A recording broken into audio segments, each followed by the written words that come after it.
Imagine you're in a life or death situation, alone, stranded, and on the brink of giving up.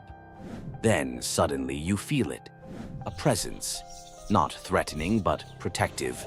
Someone or something is there, guiding you to safety. This phenomenon is known as the third man factor, and it has baffled scientists and inspired countless stories of survival. The third man factor refers to an unexplained presence often felt during extreme situations, like near-death experiences. It's described as a sense of companionship, guidance, or even protection, usually by people facing isolation or mortal danger. Survivors often report hearing a voice, feeling a touch, or just sensing that someone is walking alongside them. But here's the kicker. When they're finally rescued or safe, there's no trace of this mysterious third person. Was it a hallucination, a guardian spirit, or something else entirely? The answers remain elusive, but the stories are nothing short of chilling. One of the earliest recorded accounts of the third man factor comes from Sir Ernest Shackleton's legendary Antarctic expedition in 1914. Shackleton and his crew were stranded in the frozen wilderness after their ship, Endurance, was crushed by ice. In a desperate bid for survival, Shackleton and 2 crew members embarked on an 800-mile journey in a small boat. During the final stretch of their trek, all 3 men reported feeling the presence of an additional person walking with them. Shackleton later wrote, "It seemed to me often that we were 4, not 3. This mysterious companion provided them with a sense of calm and encouragement, helping them endure one of the harshest environments on Earth. Without it, they might never have made it out alive." Mount Everest, the world's highest peak, is a place where life hangs by a thread.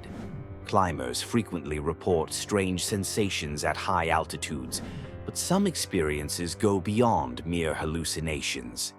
In 1933, British climber Frank Smythe attempted to summit Everest solo. Exhausted and oxygen-starved, Smythe felt an overwhelming sense that someone was climbing beside him. He even broke his last biscuit in half and offered it to the invisible figure. Smythe's experience raises an unsettling question.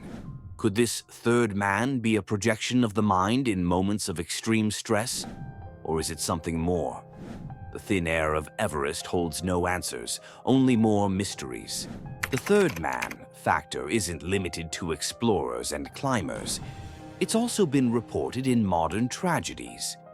On September 11, 2001, Ron DeFrancesco was trapped in the South Tower of the World Trade Center.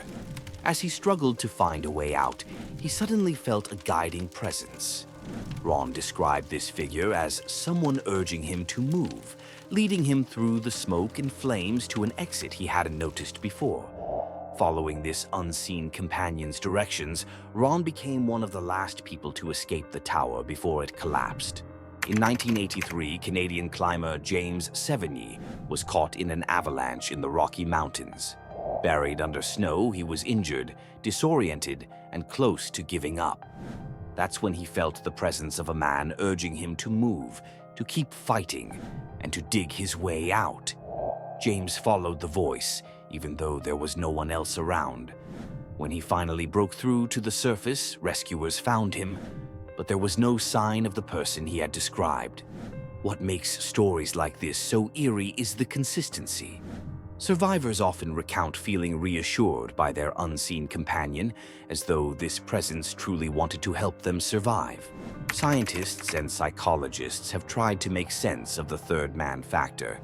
Some believe it's a coping mechanism, a split-second trick of the brain during moments of extreme stress or isolation. When the mind is pushed to its limits, it might conjure a companion to keep you going. Others point to religious or spiritual explanations, suggesting these presences are guardian angels, spirits, or manifestations of divine intervention. Could it be that these mysterious figures are something beyond our comprehension? Then there's the sense of presence theory, which attributes the phenomenon to a combination of sensory deprivation, exhaustion, and the brain's natural tendency to create patterns. But even this doesn't fully explain why so many survivors share such vivid and similar accounts. So, what do you think? Are these spectral guardians a trick of the brain, a spiritual phenomenon, or something else entirely? Let us know in the comments.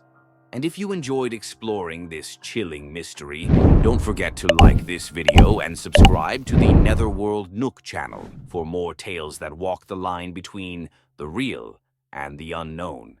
Thanks for watching, and see you next time.